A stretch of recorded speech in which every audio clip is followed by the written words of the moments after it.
The cold came off Granger Ridge that January night like something that had been holding itself back all year, waiting for permission. Iron Ridge, Tennessee knew this cold well. The bone-settling, breath-stealing kind that turned every exhaled breath into They a know white we're cloud here. and made We need to men who move, had lived fast. there all their lives still Don't look check back, the just woodpile keep moving. twice before turning in, still press their palms against the window panes to feel how serious the world outside had gotten.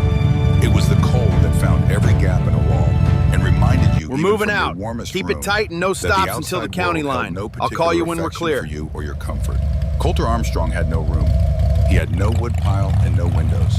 He had a sheet of corrugated cardboard wedged between two wooden pallets behind the old Reston's grocery store, a folded brown paper grocery bag that served as a pillow, and a dark blue canvas jacket that had belonged to his mother before it came to him, zipped up only as far as the second clip, because the zipper above that had broken in October, and he had learned to hold the collar shut with his left hand when the wind really meant it.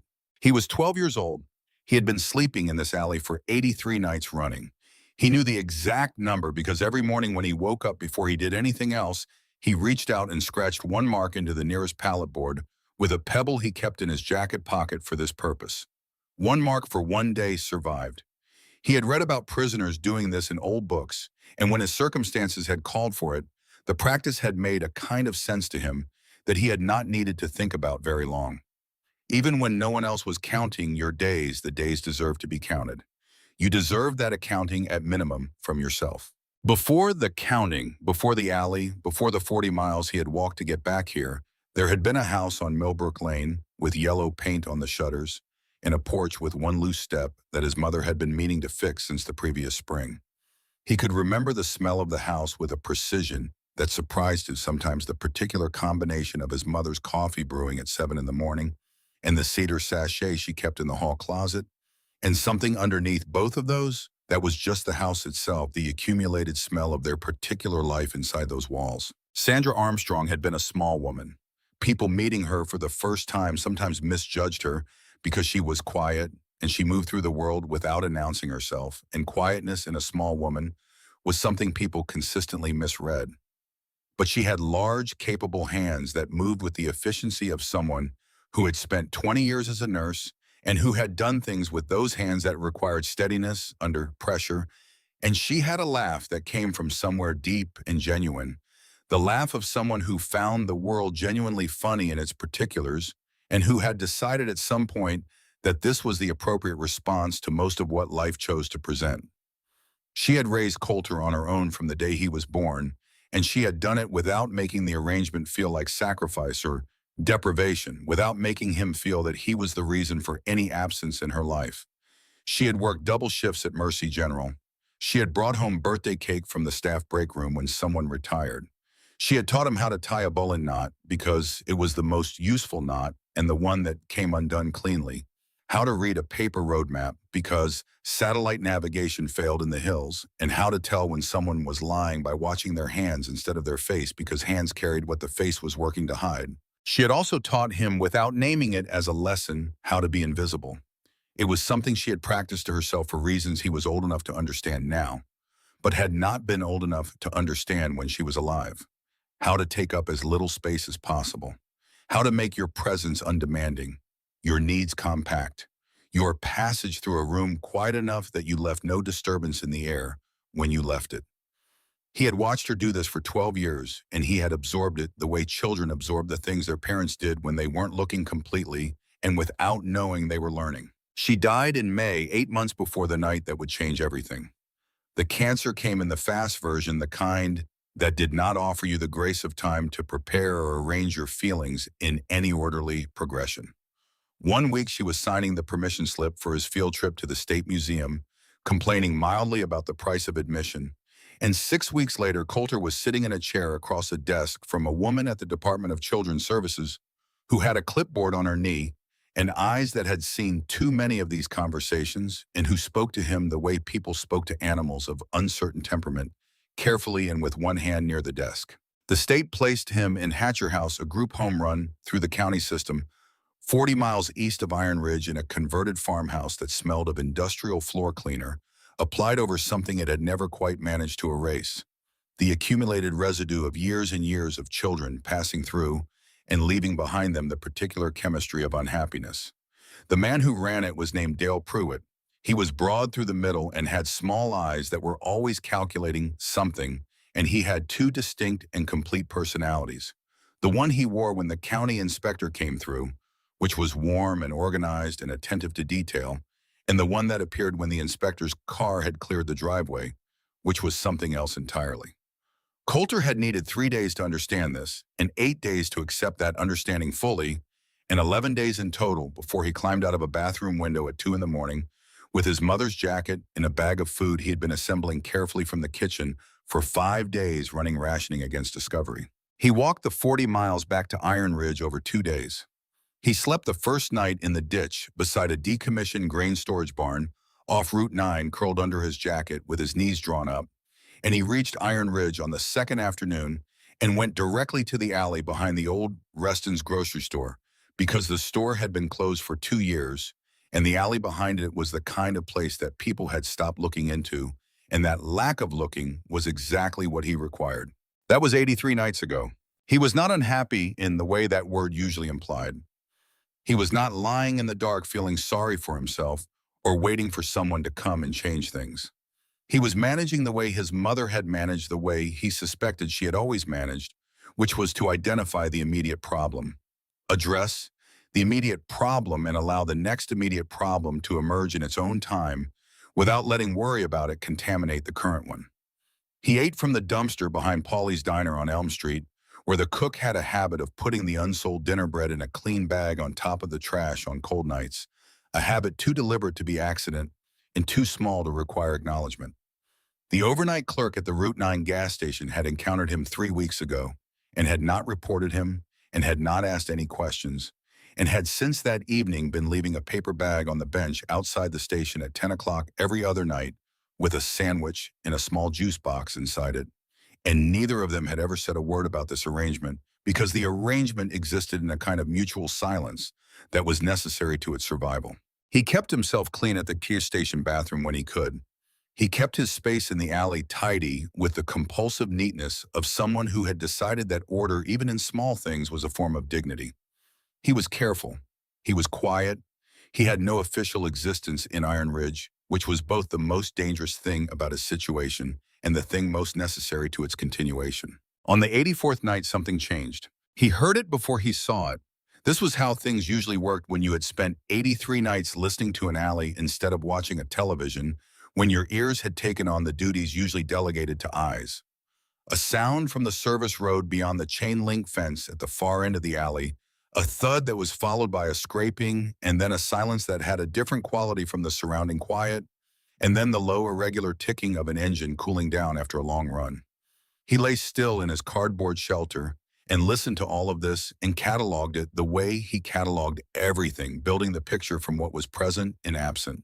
No voices, no footsteps. The engine was off and staying off. Something sitting heavy in the silence that was not the usual nothing. He rose from his cardboard slowly and moved to the edge of his shelter and looked out past the chain-link fence into the service road. The road was narrow and poorly lit, at the nearest working streetlight at the far end, throwing an orange wash that barely reached to the fence. In that half-light, he saw the motorcycle first, a large machine, chrome-heavy, lying on its side in the gravel, with one wheel still making a slow quarter turn in the wind, half buried in the snow that had drifted against the base of the fence overnight. Then he found her. She was face down in the snow.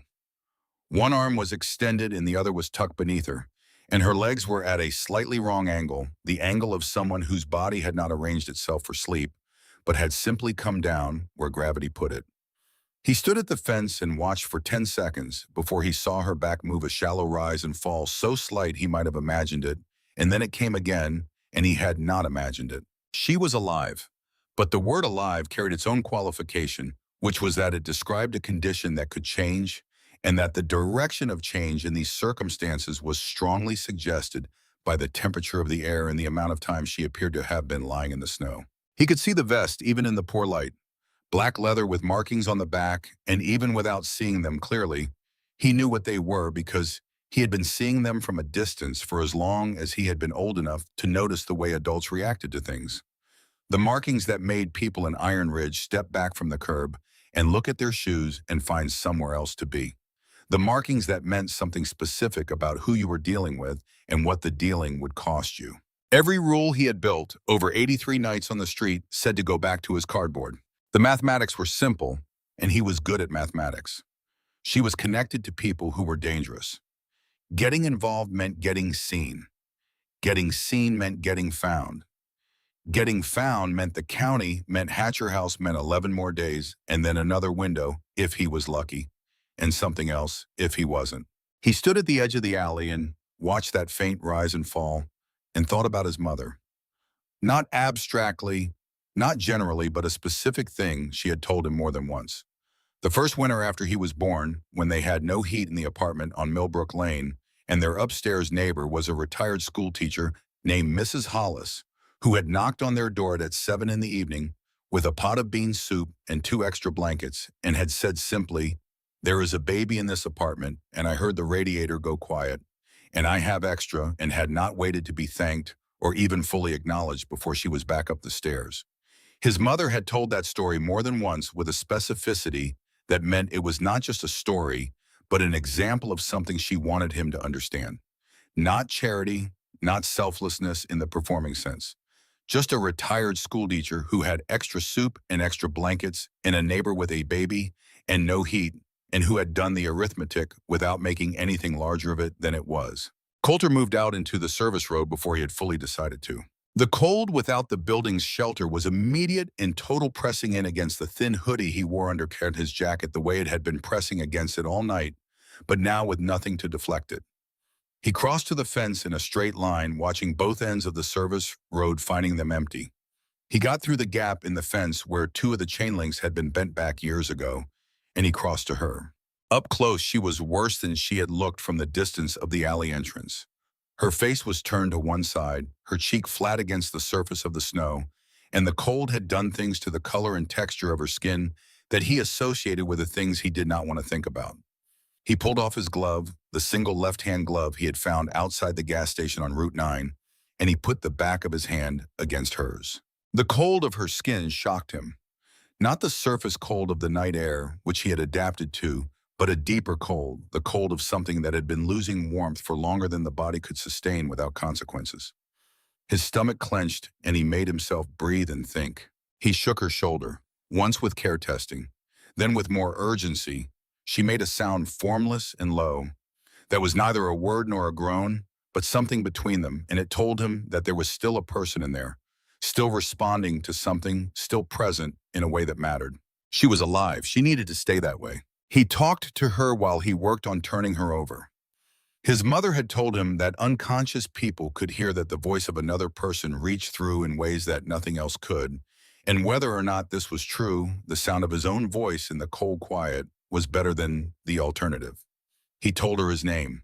He told her about the alley and the cardboard and the emergency blanket and how it was warmer in there, which was true, even if warmer was relative.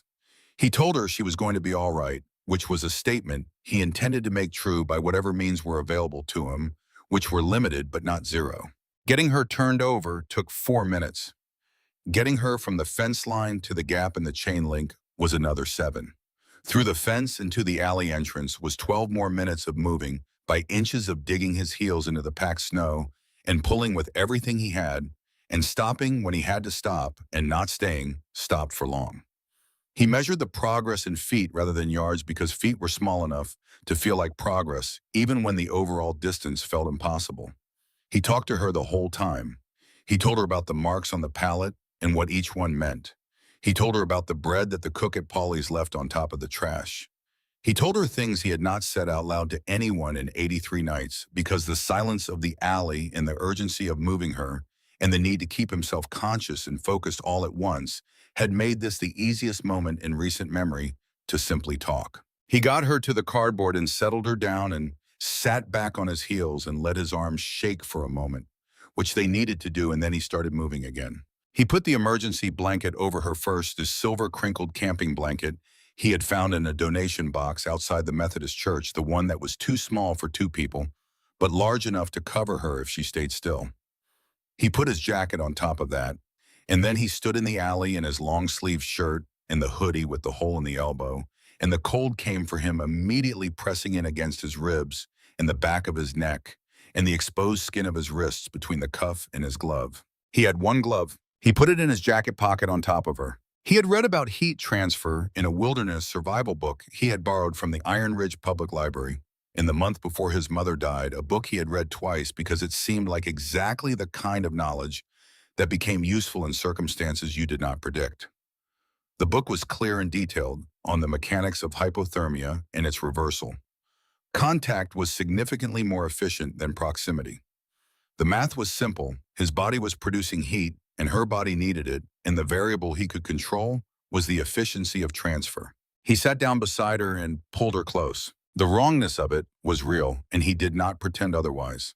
She was a grown woman, and he was a 12-year-old boy, and if she woke up, she might be frightened or confused or angry, and he would deal with whatever her waking brought when it came. But she did not wake up, and the cold pressed in from all sides, and the wrongness of the contact mattered less and less as the arithmetic of the situation became more and more clear.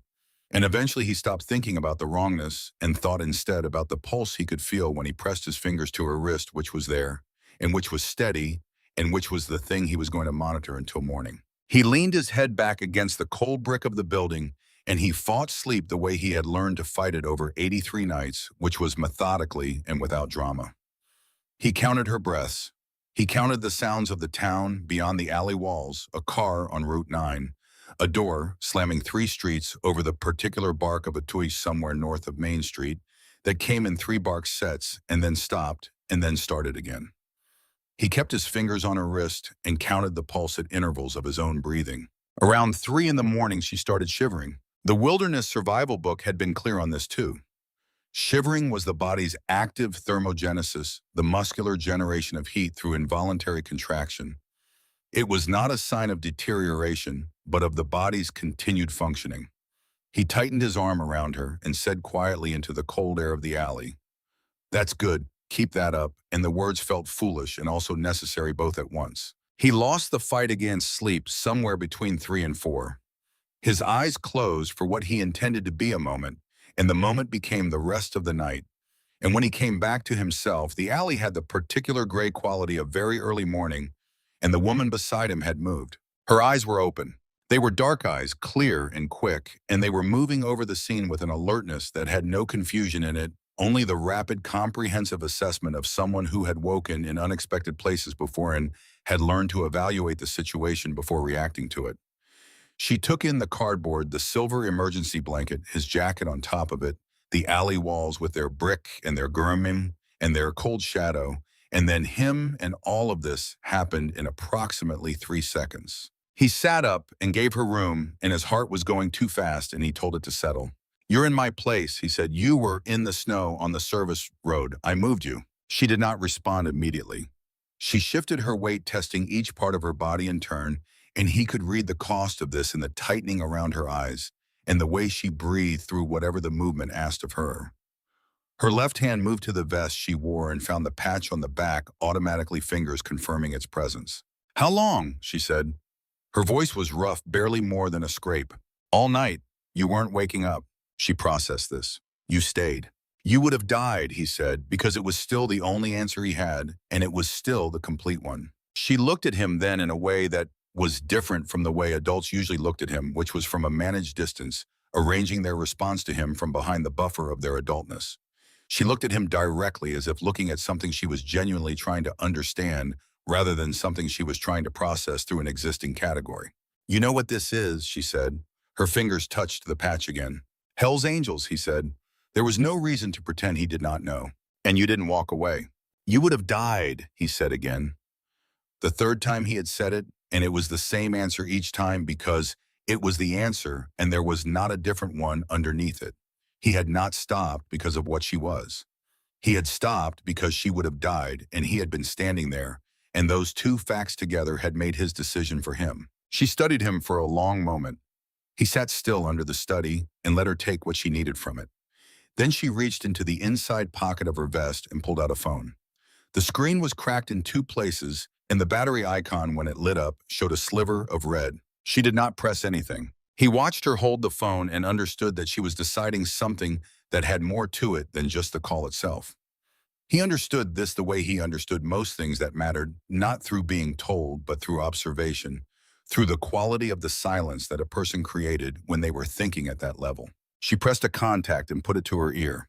When the call connected, she spoke before anyone on the other end could say a word. "I'm alive," she said. "Iron Ridge."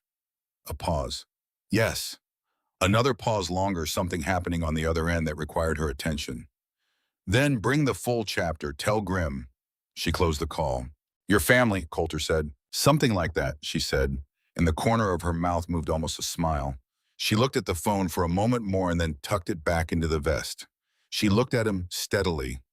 "There's going to be noise coming," she said. "The kind with engines." "How many engines?" he said. She did not answer that directly.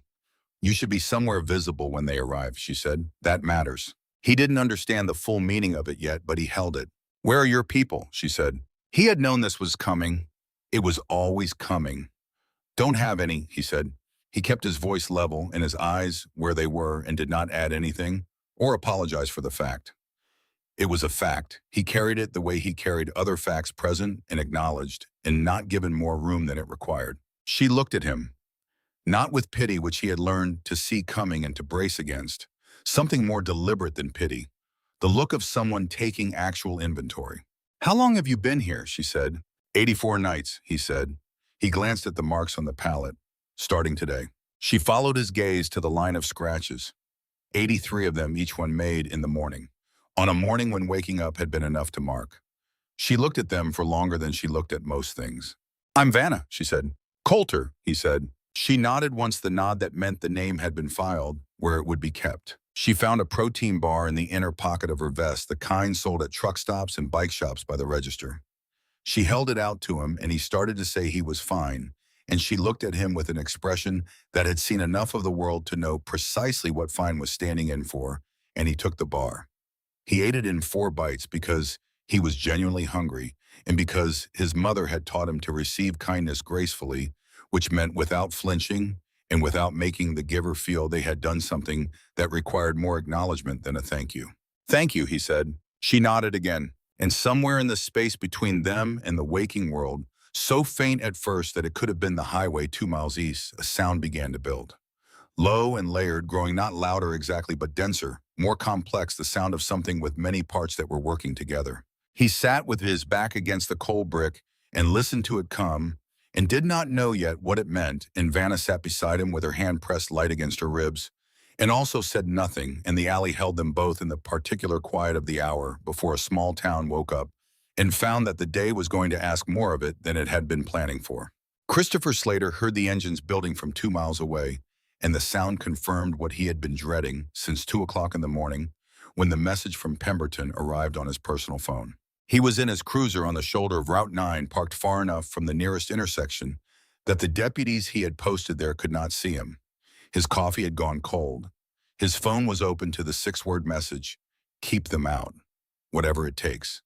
He had been looking at these words since the deputy's radio call the night before, when a patrol unit had reported a motorcycle down near the old Reston service road, and Slater had told the deputy to drive past and not log the call and not touch anything, because he had understood immediately what that motorcycle meant and what he needed not to have officially happened. He had run the plate himself from the dark of his cruiser, typing it into the system with his jaw set, and what had come back was exactly what he had known it would be. A name in the Tennessee chapter's officer roster, specifically the road captain's slot, which meant whoever it was significant to the chapter's operations in a way that was not incidental, which meant the chapter was going to come, which meant Iron Ridge was about to have the kind of attention that the Crestfield Partners deal could not afford. The deal had been 4 years in its making. Christopher Slater had been in his position for 14, and the overlap between those 2 periods was not coincidence. He had been useful to certain people for a long time before Crestfield came along in the specific way that local law enforcement was useful when it was calibrated correctly, and when the Crestfield project entered its active phase 2 years ago, the calibration had become more specific and the usefulness had acquired a price tag attached to a specific closing date. He understood that what he had done was wrong in the same abstract way that a person could understand something and also not allow that understanding to produce any particular action. 14 years was a long time. The habits of a long time were difficult to examine from outside themselves. 2 days. The deal closed in 2 days. He needed 2 days of quiet. He reached for his radio. All units, Route 9 barricade now. Thomas Dalton stopped his bike 20 feet from Slater's cruiser at 6:17 in the morning, and what followed was a standoff of a kind that Iron Ridge had not seen before, which was a standoff in which one side had institutional authority and 6 deputies and one somewhat weathered county ordinance, and the other side had 98 motorcycles and patience. Dalton did not rev his engine. He did not shout or gesture. He put his feet on the ground and sat on his bike with a stillness that was not the stillness of someone waiting to act, but of someone who had already acted and was now simply present while the consequences of that action arranged themselves. More bikes pulled in behind him, row after row filling both shoulders of Route 9, the sound of it building and then holding the layered rumble of 98 engines at idle that could be felt through the ground as much as heard through the air. Slater got out of his cruiser. Dalton came off his bike and took off his helmet, and Slater had the experience of meeting Thomas Dalton's eyes for the first time, which was the experience of being seen by someone who was not particularly impressed by what they were seeing, but who was giving it the full and unhurried attention of someone who assessed things accurately before deciding what to do about them. Morning, Dalton said. Route 9 is closed, Slater said, and held up the ordinance. County Code 47B, public gatherings over 20 people require a permit filed with the county clerk's office at least 48 hours in advance. You don't have a permit. Dalton looked at the ordinance. He looked at it the way a person looked at an obstacle that they were going to need to address, but which they were not alarmed by. I'm going to need to call a lawyer, he said, and took out his phone.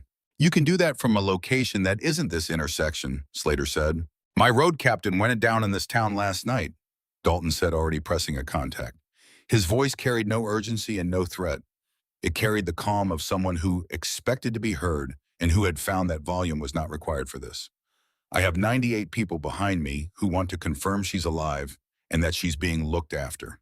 In Tennessee, a welfare check supersedes local gathering ordinances.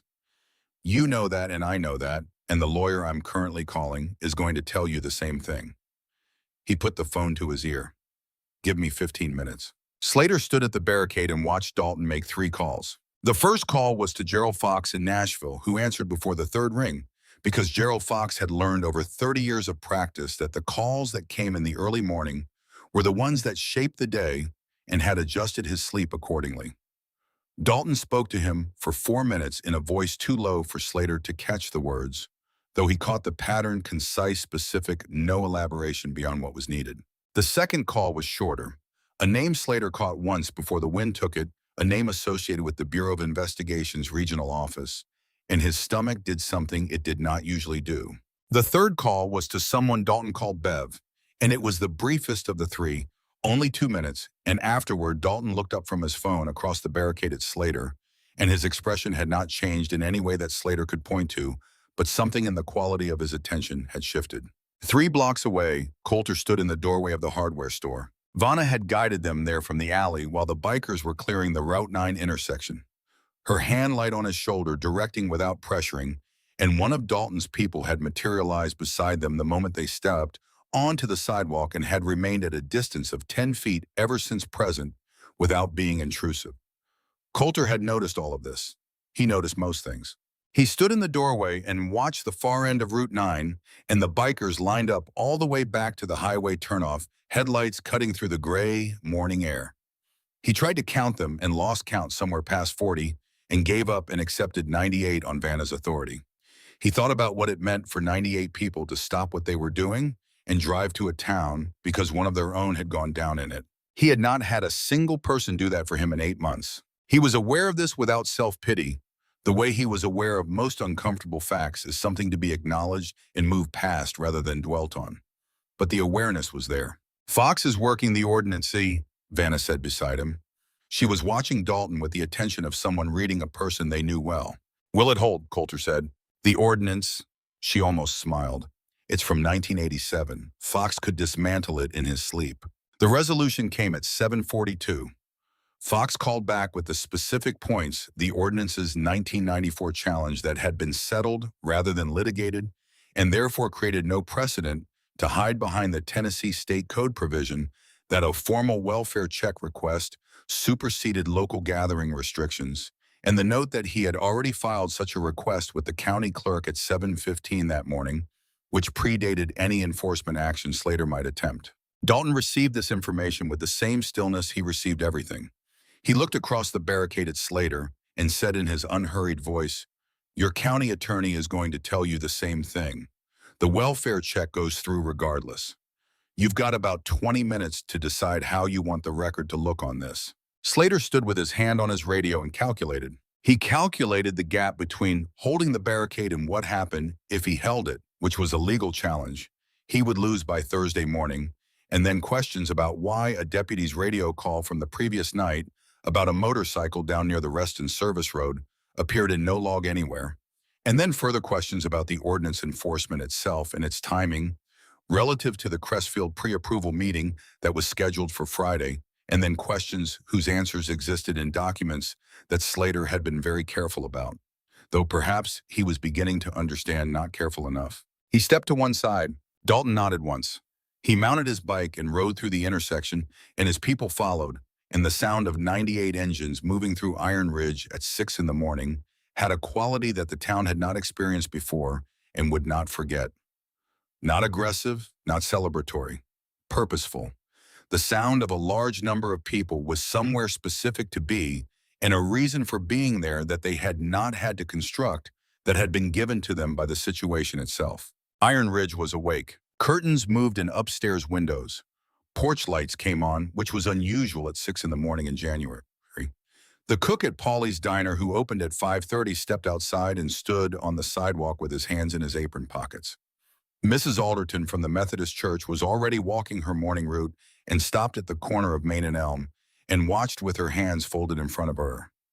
The overnight manager of the Route 9 gas station, a young man named Eddie, who should have been ending his shift but was not, stood at the pump island and watched the bikes pass. The hardware store owner, a man named Garrett, whose grandfather had opened the business in 1952, stood in the doorway of his shop and looked at the riders, and then at the boy standing in his doorway, and then at the woman beside the boy, and he said nothing, but he did not go back inside.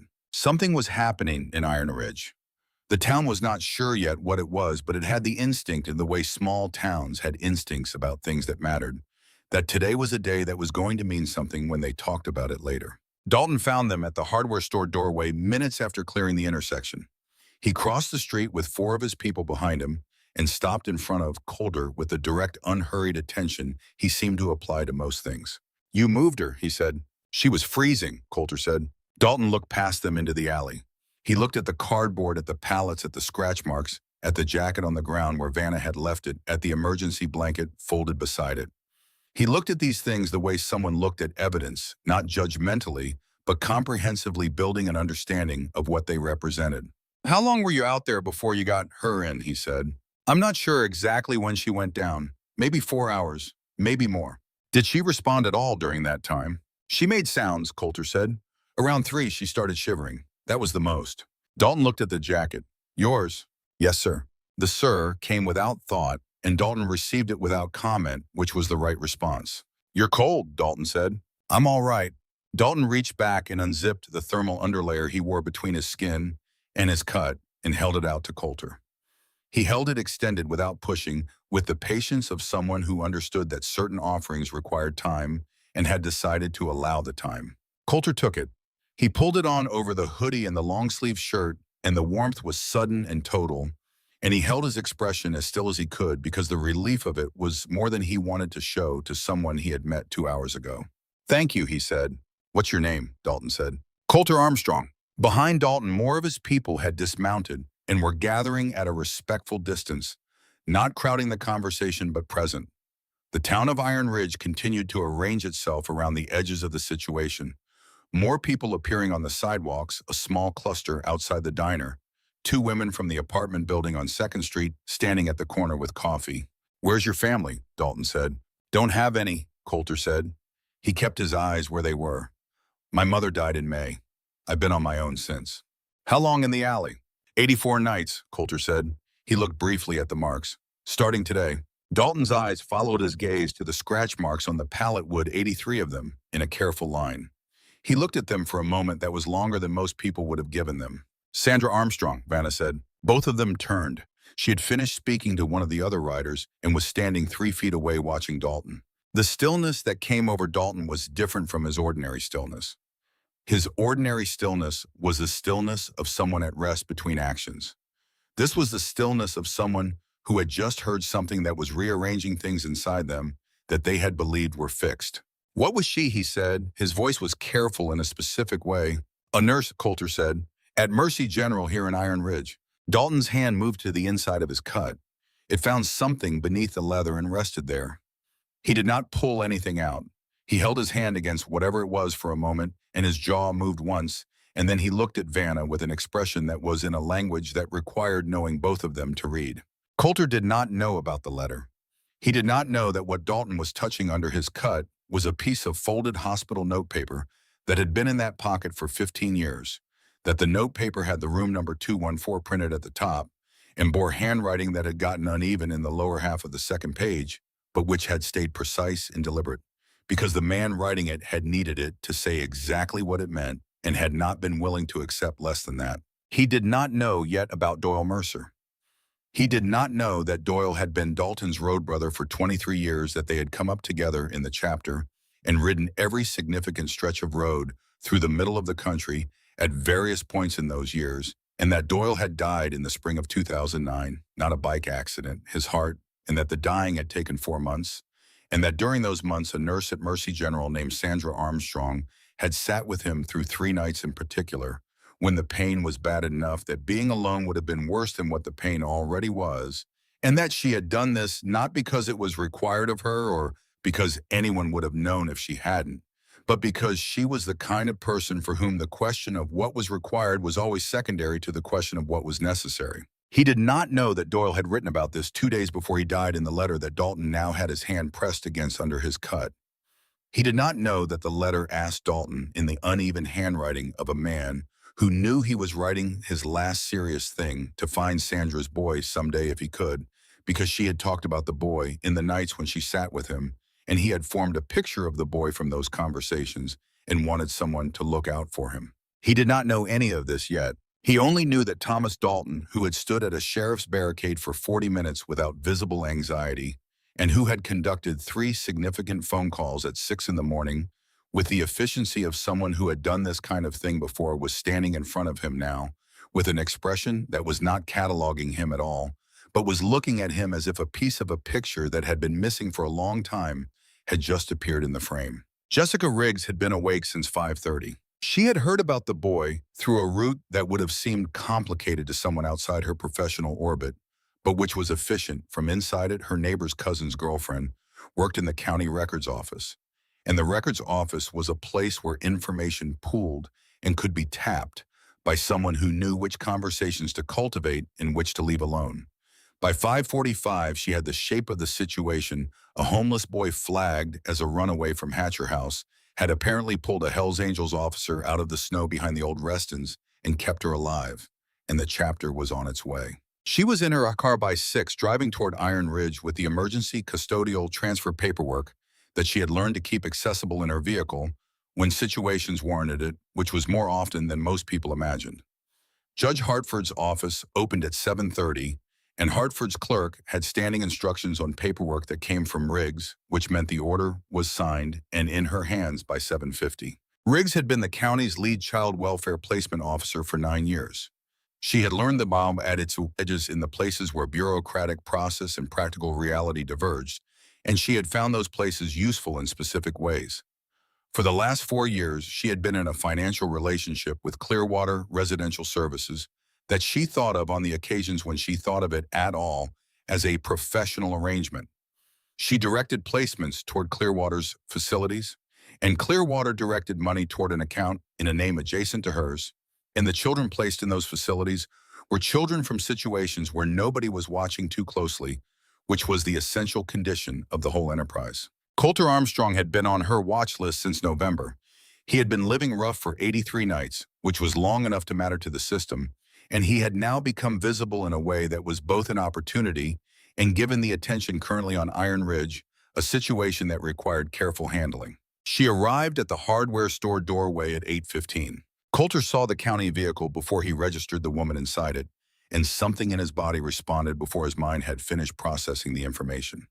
Not panic, something more precise than panic, the specific heightened alertness he associated with the 11 days at Hatcher House, the alertness of someone who had learned to recognize the approach of things that move through institutional channels and which were harder to exit than to enter. He watched her cross the street with her clipboard and her county lanyard, and the stride of someone who had done this enough times that it no longer required any particular preparation of the mind. Her scan of the gathered people was systematic and quick. When it found him, it stopped. He did not run. Running confirmed the story someone else was building about you, and the story this woman was here to build was one he had heard before. He stood his ground and kept his face settled and let her close the remaining distance. Coulter Armstrong, she said. It was not the questioning form. Yes, he said. Jessica Riggs, County Child Welfare. I have an emergency custodial order for your placement. You're listed as a runaway from a Hatcher House in the county system, and we need to get you into appropriate care. She used the words appropriate care the way someone used a phrase they had said so many times it had worn smooth, a phrase that no longer carried the specific weight of its original meaning. Vanna moved beside him. Smooth, not aggressive, just present. Riggs registered this and deployed the practiced professional smile of someone who had encountered interference from bystanders before and knew how to manage it. Ma'am, this is a county welfare matter involving a minor. I need you to give us some room. I'd like to read the order first, Vanna said, and did not move. Riggs turned the clipboard with the particular efficiency of someone demonstrating that the paperwork was complete and the conversation was going in one direction regardless of what anyone thought about the direction. Vanna read it. Her eyes moved down the page at a speed that told Coulter she was not reading every word, but was looking for specific information. She found it. Clearwater Residential Services, she said. That's the listed placement facility. That's correct. I've seen Clearwater's records, Vanna said. The flatness of it was not an accusation. It was the sound of a fact being placed on a table. Then you know it's a licensed facility in good standing with the state. It's also a subsidiary of Crestfield Partners, Vanna said. Which is interesting, given that Crestfield has an active development project in this county. The practiced smile required visible maintenance for the first time. I don't know what point you're attempting to make, but I have a legal order signed by Judge Hartford, and I'm here to execute it. Coulter, I need you to come with me now. Coulter did not move. He looked at Riggs and at the 3 county employees behind her and at the clipboard with the signed order, and he thought with a clarity that had the quality of things that had been building toward a point that he was, at the moment he had been moving toward for 8 months. The moment where what happened next was either going to be decided for him or he was going to be part of deciding it. He thought about his mother. He thought about the way she had held herself still in difficult situations, the way she had not allowed what she was feeling to determine the form of what she said. He thought about her hands, which had always been capable and calm, which had done things in her work that required steadiness, that did not come from the absence of feeling, but from the decision to act despite it. He said, I'm not going to Clearwater. Riggs started to speak. I know what Clearwater is, Coulter said, and his voice was level. I was at Hatcher House for 11 days. I know what a placement is. I know the difference between a place that's listed as appropriate and a place that's actually appropriate, and I know that those two things are not always the same thing. He paused. I'm asking you with all these people here to hear what I know before you take me anywhere. Because if you take me now and I'm right about Clearwater, every person standing on this sidewalk is going to remember that you had the chance to hear me and you chose not to. He was 12 years old and he was standing on the sidewalk of a town he had been invisible in for 84 nights, and he was not invisible now, and he did not flinch. Riggs's practiced smile dropped, not because of Coulter, because Thomas Dalton was standing directly behind Coulter, having crossed the street from the Route 9 direction, while the attention of everyone in the immediate vicinity had been concentrated on the 12-year-old boy who was not moving when the county told him to. Dalton had 6 of his people with him. He was looking at Riggs with the same unhurried patience that he had used at the barricade, the patience of someone who had already made the calculation and was waiting for the other party to arrive at the same conclusion. I have Gerald Fox on the case as of 7:30 this morning, Dalton said in the voice that carried without being raised. He's going to have questions about the Clearwater placement order, specifically about Clearwater's financial relationship with Crestfield Partners, specifically about the last 3 years of placement decisions that came through this particular officer's desk. He paused. I'd be happy to arrange for that conversation to happen right here if that's convenient. Beverly Crane was at the edge of the gathering with her phone recording. She had been there for 20 minutes, having driven up from Knoxville on Dalton's 7:30 call and having arrived with the particular focus of a journalist who had been waiting for a story of this type and was now watching it arrange itself in front of her camera with a comprehensiveness that surprised even her. Around the gathering on the sidewalks and at the diner window, and at the corner of Main and 2nd Iron Ridge was watching the hardware store owner Garrett, the cook from Paulie's with his apron still on, Mrs. Alderton, Eddie from the gas station who had not gone home when his shift ended but had driven into town instead. 37 residents of Iron Ridge who had come out of their houses and their businesses because something was happening on their street, and this was the kind of town where people still came out when something was happening because they had not yet entirely lost the habit of paying attention to what happened in their own place. Riggs calculated. She was a practical person, which was how she had maintained the arrangement with Clearwater for 4 years without examination through practical, fast, and documented decisions that stayed in the range of institutional normalcy. The situation on this sidewalk had moved outside that range in several directions at once, and the practical path was no longer the one she had come here to take. She lowered the clipboard. We'll schedule a formal hearing, she said. Her voice had lost the clipboard edge and had the neutral tone of someone buying time rather than taking a position. She looked at Dalton. I'll need a responsible adult to take temporary custody in the interim. I'll take it, Vanna said. Riggs wrote something on the clipboard and tore off the bottom copy of a page and handed it to Vanna without meeting her eyes. She walked back to her county vehicle and got in and drove away without speaking again. Coulter watched the car go until it turned the corner and was gone. He was standing on the sidewalk of Iron Ridge, Tennessee, in the thermal that had been Thomas Dalton's, and the jacket over it that had been his mother's, and shoes that were too large and 2 sizes wrong. He was holding a temporary custody paper with his name on it, and Vanna Decker's name on it, in the county seal, and he felt the paper as something real, something with weight, something that was different from the documents he had been running from. What does temporary mean, he said. It means we have 30 days before the permanent hearing, Vanna said. Fox will have the full documentation ready before then. The judge for the hearing will not be Hartford. How do you know Hartford is a problem, he said. She looked at him. His name was on the invoice, she said, for the placement fees. He absorbed this. How long have you known that? About 20 minutes, she said. Fox sent it while you were talking to Riggs. He thought about the sequence of events. He thought about what it meant that Hartford had signed the order and that the order named Clearwater and that Clearwater had paid Hartford. He thought about the specific systemic shape of what he was looking at, which was not a collection of individual bad decisions, but a structure that had been built deliberately to produce certain outcomes.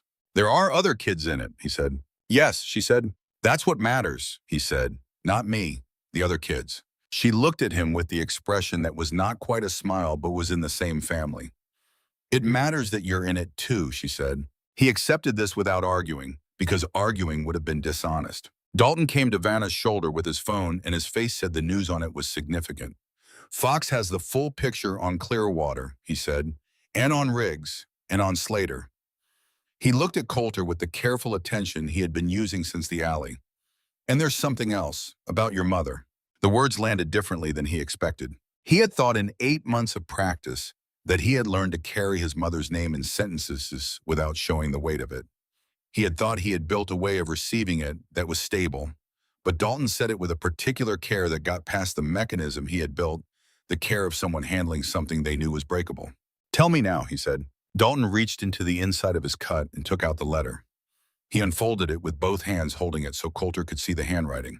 Hospital notepaper room number at the top, the writing uneven at the bottom of the second page, but deliberate all the way through. The deliberateness of someone who knew what they were writing was their last serious communication and was not going to let the body's failure compromise it. His name was Doyle Mercer, Dalton said. He was my road brother for 23 years. He died in 2009, his heart. It took 4 months and your mother was his nurse for the last 6 weeks. He looked at the letter. She didn't have to stay with him through the nights.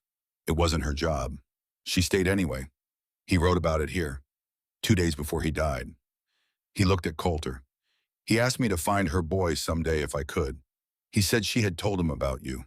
He said you sounded like someone who would need the right people around him when the time came, and he wanted me to be one of them. The street was quiet in the way it went quiet when something true was being said. Coulter did not look at the letter. He looked at Dalton. She didn't tell me, he said. Doyle said she wouldn't, Dalton said. He said she was the kind of person who did things without needing anyone to witness the doing. Coulter thought about his mother. He thought about all the particular ways she had been herself, the laugh, the coffee at 7, the Mrs. Hollis story, the capability of her hands. He thought about her sitting in a hospital room at night with a man she worked with who was dying, not because anyone required it of her, but because she had looked at the situation and decided that what was required was something she could provide. He had known who she was. He had not known this version of it, this version in which she had been quietly moving through the world for her whole life, doing what was right in the presence, in the absence of witnesses equally, and in which those actions had accumulated into something that had been moving toward this alley in Iron Ridge, Tennessee for 15 years, arriving on the 84th night in the form of 98 engines and a letter in a dead man's handwriting.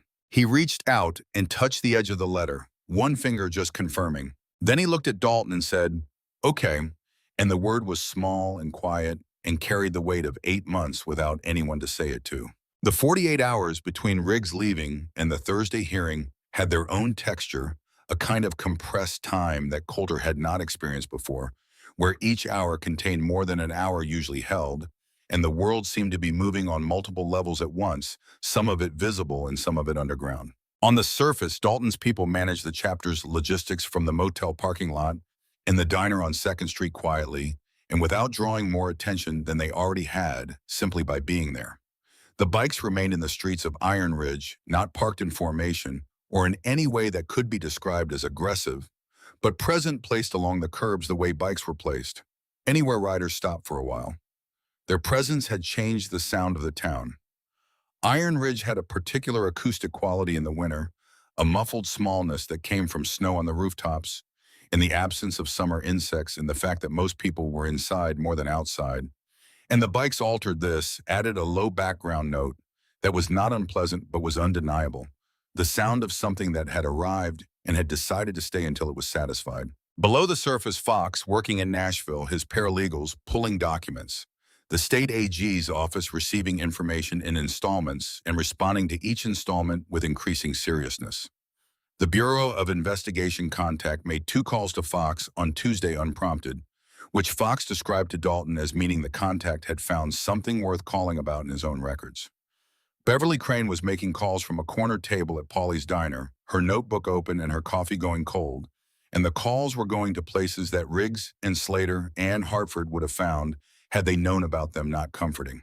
Christopher Slater drove slow circuits of Iron Ridge for most of Tuesday and part of Wednesday morning, not in the visible patrol way, but in the way of someone who needed to be in motion, while they thought who found that the familiar geography of a known road helped organize the thinking.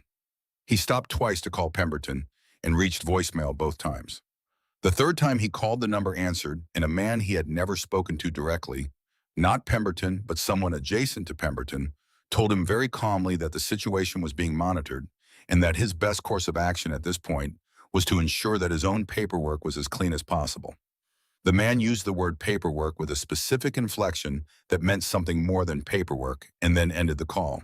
Slater drove home. He submitted a personal leave request with the department the following afternoon, citing personal reasons. He did not specify a return date.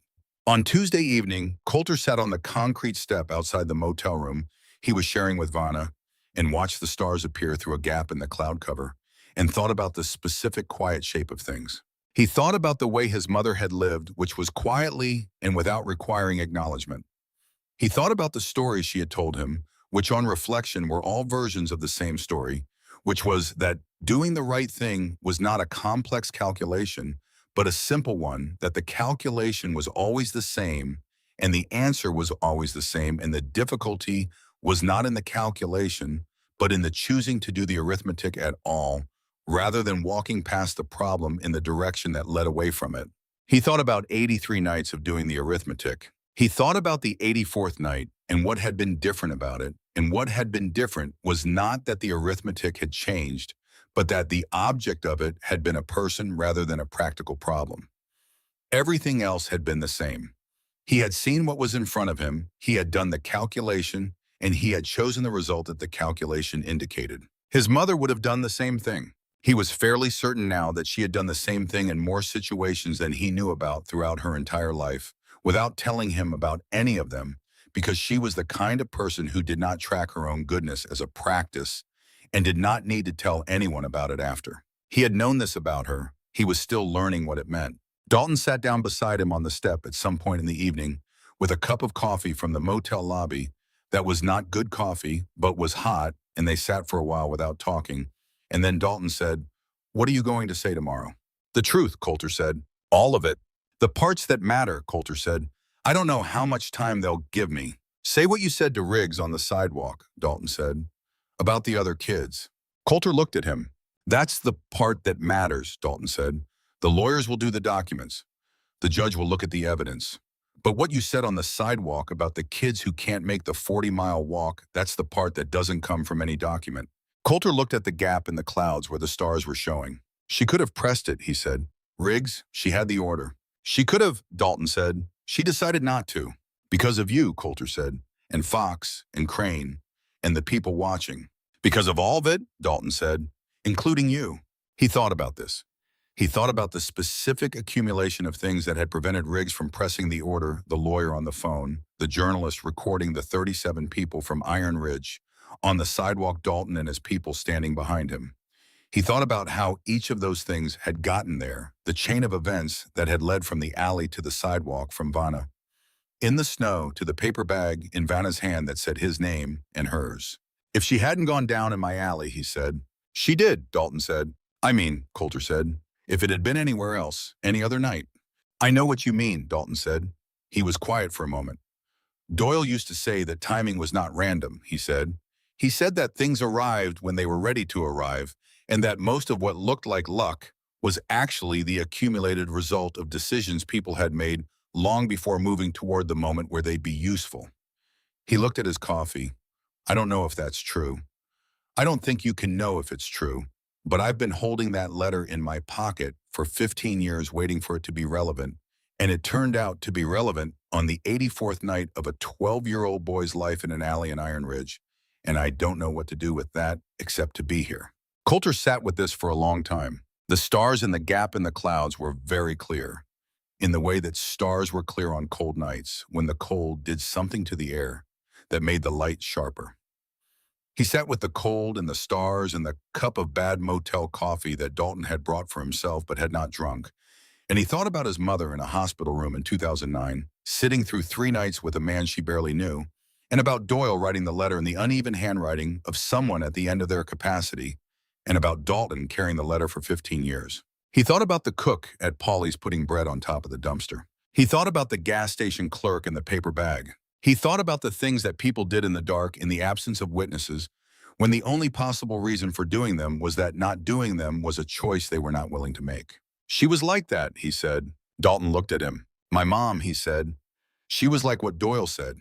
She did things because not doing them wasn't an option for her, not because she was getting something from it, just because." He paused. "I always knew that about her. I didn't know how many times she'd done it or where it had gone." "It went further than either of you knew," Dalton said. "Yeah," Coulter said. They sat for another while, and then Coulter went inside, and Dalton sat on the step and with his cold coffee and looked at the stars in the gap in the clouds that were very clear in the cold. The morning of the hearing came the way January mornings came gray, and committed the sky the color of something that had made up its mind.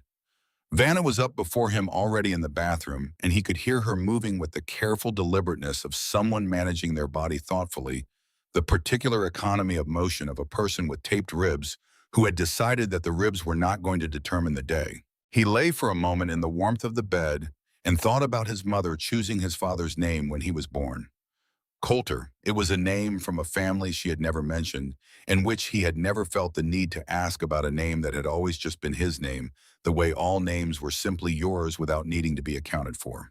He thought about her giving him that name, and then giving him everything else she gave him one piece at a time over 12 years. And he thought that the thing Dalton had said about timing not being random was maybe true in a way that did not require you to believe anything specific about the universe. It required only that you believed decisions mattered, that what people chose to do created the conditions for what came after in ways that extended further than the original choosing could see. His mother had sat with Doyle through 3 nights in 2009. He had stopped in an alley on the 84th night.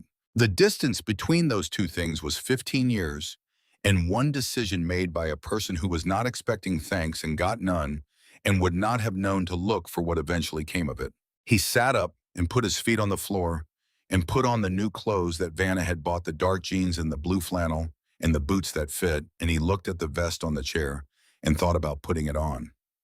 He touched the left chest where the lining held the small, stitched square, the almost invisible letters. He put it on. It fit. He thought she would have laughed at this, not because it was funny, but because she had a way of finding the precise thing in a situation that was the right response, and the right response to a 12-year-old boy putting on a Hells Angels vest in a motel room in Iron Ridge, Tennessee, because a nurse sat with a dying man through 3 nights 15 years ago, would have been a laugh that came from the place where grief and gratitude lived together and had decided after sufficient time to coexist. He went out to the walkway. The morning air was cold, and the town below was beginning to show its 7 o'clock life. The smoke from a few chimneys, a delivery truck on Main Street, the lights in the diner window that had been on since 5:30. The bikes were still in the streets, and their presence, which had been significant for 2 days, had become in some way part of the town's current landscape, incorporated into the morning, the way any recurring presence got incorporated, noticed but no longer startling. Garrett from the hardware store was opening his shop. He looked up at the walkway and he saw Coulter, and he raised one hand, the small wave of one person acknowledging another across the street, the acknowledgement of someone who had been there for 2 days and had made a decision about what side of something he was on. Coulter raised his hand back. Mrs. Alderton came around the corner of Main and Elm on her morning walk, moving with the particular determination of someone who had been walking the same route for 40 years and was not going to stop because January had opinions about it. She looked up at the motel walkway and she saw Coulter, and she did not wave. She just looked at him with an expression that meant something he did not have a word for, but which felt like being counted, like being acknowledged as part of a tally that mattered. He went to find Fox. The final pre-hearing meeting was in the motel dining room, 20 minutes. And Fox was concise because the preparation was done and the document was ready, and what remained was only this: Coulter knew what he was going to say, and Fox knew what he was going to argue, and Judge Ellard was going to read a 47-page brief and make decisions that the facts in the brief made difficult to make any other way than she made them. "The court reporter," Coulter said. Fox looked at him. "Everything I say in there goes into the official record. Is that right?" "Word for word," Fox said. "And that record can be used in the investigations. In the Hatcher House case, in the case against Clearwater." "It can and it will be," Fox said. "That's precisely why what you say matters beyond the hearing itself." Coulter nodded once. "Then I know what I'm going to say," he said. He said it 11 minutes later, in a chair lower than everything else in the room, in the voice his mother had used when she was being accurate about something that required accuracy. He said it to Judge Ellard and to the court reporter and to the official record, and he said it without flinching, and the room was completely quiet when he finished. After the courthouse, after the steps, and Beverly Crane's question, and the answer he gave her after the chapter confirmed him with their attention, and then gave him the space to breathe in the aftermath. Dalton found him standing beside one of the remaining bikes on the courthouse sidewalk, looking at the chrome in the January light. "How does it feel?" Dalton said. This was a different question from Crane's. Crane had asked about feeling in the public journalistic sense, the feeling that went into a record and would be read by strangers. Dalton was asking about the other kind. "Like something's been set down," Coulter said. "Something I've been carrying." Dalton looked at the bike beside them. It was a big machine, older, with the quality of something that had been kept carefully for a long time. "Doyle's," Dalton said. Coulter looked at it. "I brought it," Dalton said. "I ride it to things that matter." He paused. "I wanted it here." Coulter looked at the bike for a long time. He thought about the letter in the inside pocket of Dalton's cut, and about the man who had written it, and about a nurse who had sat with that man through 3 nights, and who had apparently talked about her boy in those nights enough that a dying man had formed a picture of him, and had thought the picture was worth keeping, worth passing on. He thought that his mother had given him something in those conversations that she had not known she was giving, or had known and had given it anyway, which was the same as everything else she had ever done. She had put him in the world in the form of her words about him, in the room she sat in, and with the people she sat with, and those words had moved forward through time in the letter that Dalton kept in his pocket, and had arrived 15 years later at a moment when they were exactly what was needed. He thought that this was not sentimental. He thought that this was simply what it looked like when a person had lived the way she had lived, when you followed the lines of a life that had been lived without shortcuts and without requiring the world to keep the record. When you followed those lines far enough forward, you found that the record kept itself. She would have liked knowing you kept the letter, he said to Dalton. Dalton looked at him. Why? Because it meant Doyle mattered to someone enough to keep what he wrote, Coulter said. She cared about that, whether the people she sat with mattered to someone after. Dalton was quiet for a moment. Then he said, he mattered. I know, Coulter said. The afternoon that followed the courthouse hearing had a particular quality of aftermath to it, the quality of a room. After a large thing has happened in it, where the air still carries the impression of what occurred, and everything in the room is trying to settle back to its normal position, while understanding that the normal has changed. The State Register published Beverly Crane's story on Friday morning under a headline that was accurate and specific. The story was 4,000 words. It did not exaggerate, and it did not understate. It said what had happened in Iron Ridge in the way that good journalism said things, which was clearly and in order and with the sources named where they could be named and characterized where they couldn't. The story quoted Fox and quoted Dalton and quoted 3 Iron Ridge residents, including Garrett from the hardware store, who had apparently been willing to say on record what he had previously communicated only by gesture. It quoted Coulter once near the end in the words he had given Crane on the courthouse steps. The quote was, like someone counted the days and now the count is different. Fox called Friday morning with updates. The AG's office had confirmed the investigation. The Bureau of Investigation had opened its own parallel inquiry. The emergency welfare check at Hatcher House was complete, and the children found there were in temporary state care, pending reassignment, and the state licensing board had received the formal complaint against Riggs and had put a hold on her placement authority pending review. 11 children had been at Hatcher House. Coulter thought about this number for a long time when Fox mentioned it. 11 children on a Friday morning in January, in a farmhouse that smelled of industrial cleaner, and something underneath it, and now those 11 children were somewhere else because a thread had been pulled on an 84th night, and the pulling had been enough. He thought you could not know when you stopped in an alley what the stopping would eventually connect to. You could not see the thread that ran from the stopping to the 11 children, or to the letter in the dead man's handwriting, or to the woman who had sat through 3 nights in a hospital room. You could only see the immediate thing, the woman in the snow, the calculation, the choice. But the thread was there regardless of whether you could see it. That was the thing his mother had understood that he was still learning. The thread was always there. The only question was whether you were the kind of person who pulled it. Gerald Fox worked for Nashville for 48 hours. In that time, he assembled 3 things that mattered. The first was the 2019 county audit of Clearwater Residential Services, which had been completed by a state auditor and filed with the county records office, and which had been sealed 4 days later by a records clerk before it reached the public record under a procedural mechanism that was technically valid and had been used for a purpose it was not designed to serve.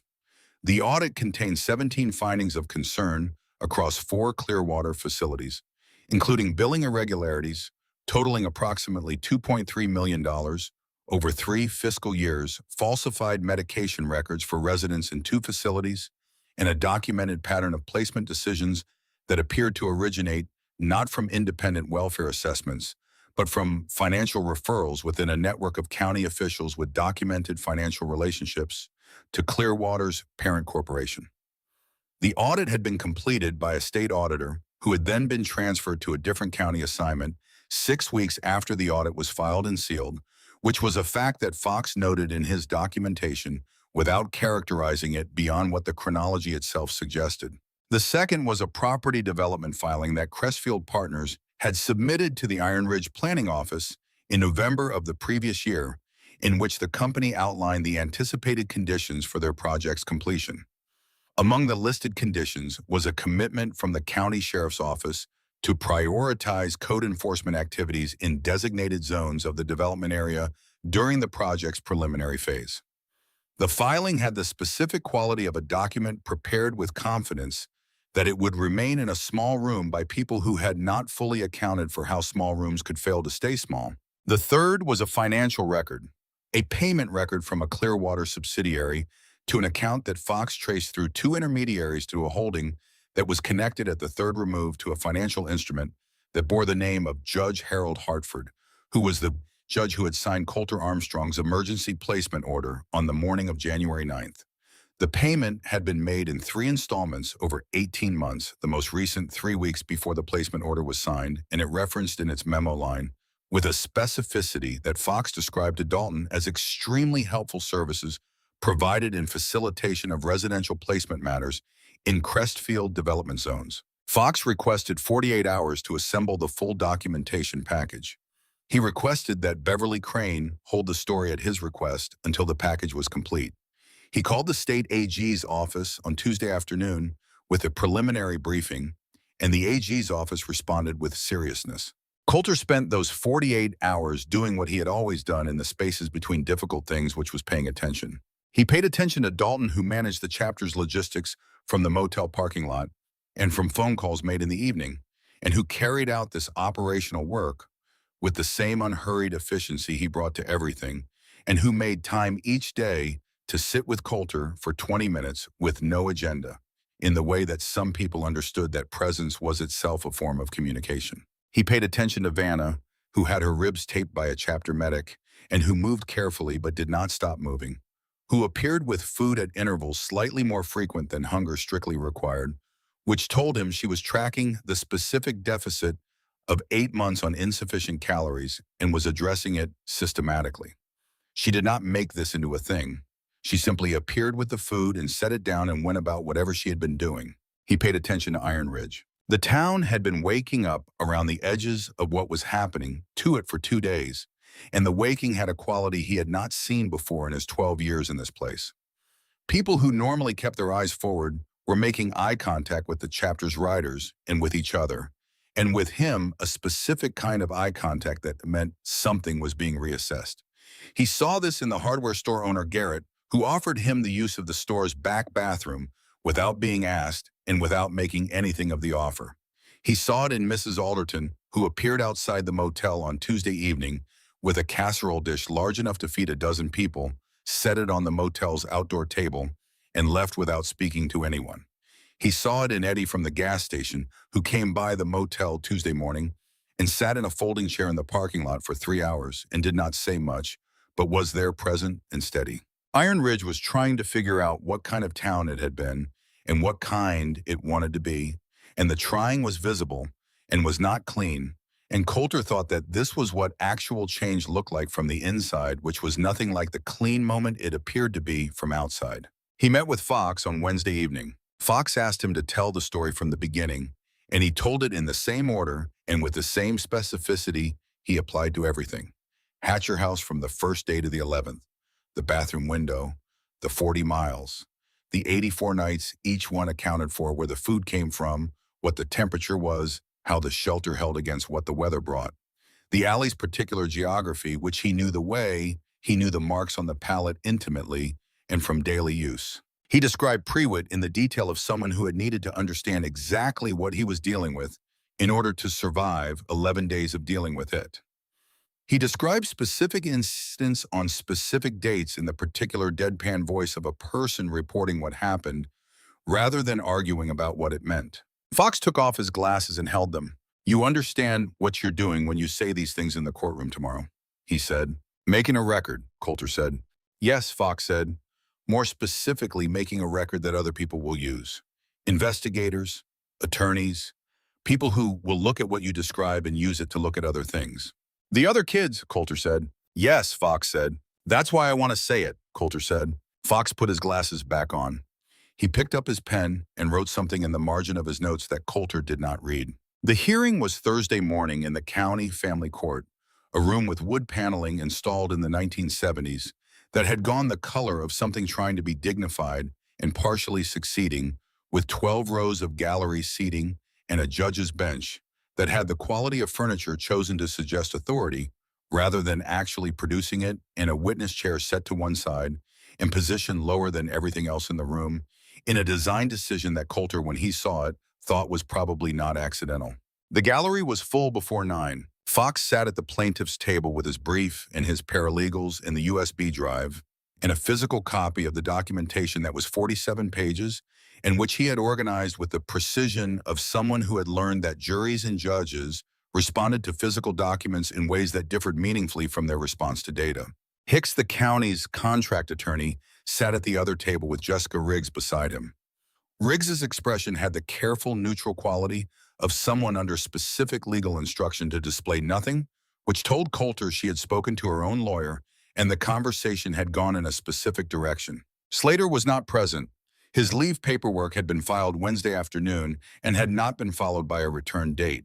Hartford had recused himself Wednesday evening, citing a conflict of interest that his recusal filing described in the minimal language of someone trying to contain the footprint of the disclosure, and the hearing had been transferred to a visiting judge from Knox County. Her name was Miriam Ellard, and she had driven in that morning and had read the full case file before she sat down. Fox had described her to Dalton as not being manageable and not being particularly troubled by that fact, which Dalton had said was exactly what the situation required. Dalton and Vanna sat at the end of the second row with 4 of the chapter's members beside them. Garrett from the hardware store, Mrs. Alderton, who had brought nothing this morning and simply sat with her hands in her lap, the Paulie's cook, who had found Coulter before the session began and pressed a paper bag into his hands, and who had said nothing and gone back to his seat, and the bag had contained a breakfast sandwich, and the cook had not needed to say anything because the sandwich said what was in it. Eddie from the gas station was in the back row. Beverly Crane was in the third row with her notebook open. Coulter sat at the plaintiff's table and looked at the room with the comprehensive attention he had developed over 84 nights of needing to read his environment quickly and accurately. He noted the court reporter, the woman sitting to the judge's left with her transcription machine, whose job was to convert everything said in this room into a permanent official record that could be used in subsequent proceedings. Of everything in the room, she was the most important. He was wearing new clothes for the first time in 8 months, dark jeans and a blue flannel shirt, and boots that fit exactly all purchased by Vanna at the department store on Main Street the previous afternoon. The boots fit. He had not had shoes that fit since before May, and the sensation of it was something he had not anticipated feeling as significantly as he felt it. The physical fact of clothing size for him of preparation, made specifically with him in mind. Judge Ellard arrived at 9:05 with the efficiency of someone whose time was organized. She settled at the bench and looked at the room with a survey that took in the gallery, the 4 men in cuts at the end of the second row, the boy at the plaintiff's table, and the attorney beside him. "This is a custodial hearing in the matter of Coulter Armstrong minor," she said. "I've reviewed the motions filed by plaintiff's counsel and the representations submitted by the county. I've also reviewed the recusal filing from Judge Hartford in the county audit that was submitted to this court as Exhibit A at 7 this morning." She looked at the room over her glasses. "The audit bears a sealed status in county records applied in 2019. That status is lifted for purposes of these proceedings." At the county table, Hicks shifted in his chair. Riggs did not move. Fox presented for 40 minutes. He was precise and systematic and used language that was no more dramatic than the facts required, which meant the language was not very dramatic, and the facts did it all. He walked through the Clearwater audit and its 17 findings and the circumstances of its sealing. He walked through the Hartford invoice in the 3-installment payment in the memo line. He walked through the Crestfield filing and the sheriff's office commitment it documented.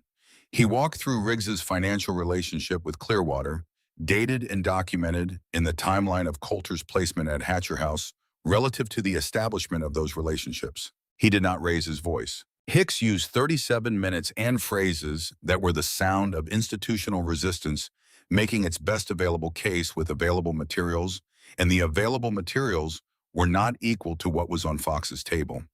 The gallery understood this. The gallery was quiet in the specific way that people were quiet when they were listening to two very different kinds of thing and understanding the difference. At 11:15, Judge Ellard asked if the minor wished to address the court. Fox said yes. Coulter stood. He walked to the witness chair and sat in it and looked at Judge Ellard and breathed all the way in the breath his mother had taught him to take before things that mattered. The breath that cleared the space between what you were feeling and what you were about to say. He did not look at the gallery. He spoke for 11 minutes.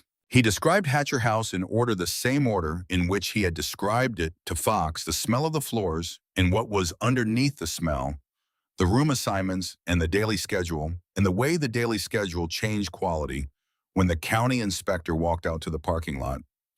He named specific incidents and specific dates and specific words that Prewitt had said on the third day and on the seventh day and on the morning of the 11th day that had crystallized for Coulter the nature of what he was inside and confirmed that leaving through the bathroom window was the correct decision. He described the bathroom window. He described the 40 miles. He described the alley, and he described it as he knew it, which was intimately and from the inside in the detail of someone who had been its own only witness, who had been the only person counting the days. He described the bread bag on the dumpster and the paper bag on the bench and the scratch marks on the pallet, not as evidence of suffering, but as evidence of management of the particular human capacity to find a way to continue when continuing is all that is available. He described seeing that a Clearwater name on the placement order Riggs had presented that morning. He said, "I didn't know what Clearwater connected to until this week. I only knew it was another facility. I only knew what facilities were because I had been in one." He stopped for a moment. "The paper said I had to go there whether or not it was actually safe, because the paper came from the county, and the county was the thing that was supposed to make sure I was safe." He paused, and in the pause, the room was as quiet as it had been. "I am asking this court not to decide about me specifically," he said. "I want to ask the court to look at the children who are in these facilities right now. The ones who do not have a 40-mile walk they can take, who do not know there are other options, who are listed in that audit as placements, and whose listing there has made money for specific people in this room." He kept his eyes on Judge Ellard. "I know what it is like to be counted as a placement. I'm asking the court to count us differently." The courtroom held a silence that was complete. Judge Ellard looked at him for a long moment. She was a woman who had sat in courtrooms for 22 years and had developed the particular capacity of someone who had heard a great deal and knew the difference between what was being said and what was happening underneath the saying. She looked at Coulter with this capacity fully engaged. "Thank you, Coulter," she said. He walked back to this plaintiff's table and sat down and put his hands flat on the surface and held them still. Fox touched his shoulder once and did not say anything. Judge Ellard left to deliberate at 11:40 and returned at 12:02. The placement order signed by Judge Hartford was void and validated by a documented conflict of interest that predated the order's signing by 18 months.